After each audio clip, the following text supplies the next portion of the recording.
Bona nit. Des de l'any 2010 existeix una alternativa a les empreses elèctriques tradicionals. Es presenta com una cooperativa d'energia verda i s'acaba d'implantar, s'està implantant ara a les Illes.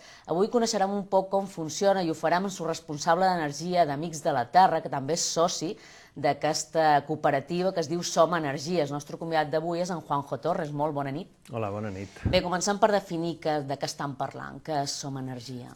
Som Energia és una cooperativa comercialitzadora d'energia verda certificada 100%. I quina és l'intenció?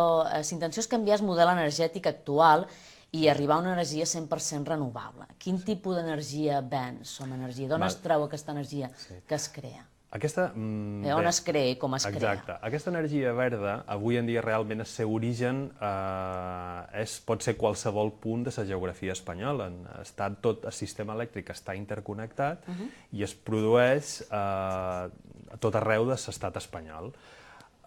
Si qualsevol dia d'aquestos mireu una factura elèctrica veureu que hi ha diferents fonts de producció energètica, des del carbó, fuel oil, que és el cas aquí d'Eivissa, llavors tenim renovables, nuclear, per gas també, i bé, el que fa Som Energia és, des de la liberalització del mercat elèctric, que va ser l'any 97, es permet, per exemple, que una companyia compri o produeixi un tipus d'energia concreta, i en aquest cas Som Energia ells compren energia renovable, és a dir, feta només amb fotovoltaica, és energia solar fotovoltaica, eòlica, pot ser també de biogàs o inclús termosolar, que també és una altra de les opcions, però sempre és energia renovable 100% i certificada. Es pot seguir des que es produeix quasi fins que es ven.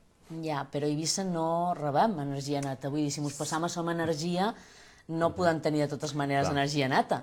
A vegades és una mica curiós d'entendre i a vegades penses, per a veure, si aquí a Eivissa no en produïm, diu que tot bé, ja sabem com es produeix aquí a Eivissa, que tots tenim la imatge de la central de GESA Endesa fent fum. Que canviam i si ens passam a Som Energia. Què passa? Realment el sistema elèctric està tot interconnectat. De moment nosaltres crec que encara no estem connectats amb la península, sí que crec que no ens queda molt, o ja estem connectats amb un cable en Mallorca, i en el moment que estem tots interconnectats sí que apareix que podem entendre una mica millor que ens arribi energia neta des de la península. Però ara mateix, per exemple, a Eivissa, encara poca, però es produeix energia renovable. Per exemple, no vull donar, però per exemple, si anem de la carretera de Santa Eulària cap a Sant Carlos, tots coneixem un conegut restaurant que just damunt la teulada hi ha una teulada fotovoltaica enorme. Hi ha petits productors individuals que venen. Són per autoconsumo, però també venen? No, ells venen a xarxa directament. Aquella energia renovable que tenen damunt la teulada, tota l'energia que ells produeixen la venen a xarxa. És a dir, la tiren als nostres cables que arriben fins a casa, allí es tira tot dins aquests cables i, clar, a on arriba exactament? Clar, l'energia no té una diferenciació, entonces s'amolla i arriba allà on arriba, però aquest productor d'Eivissa,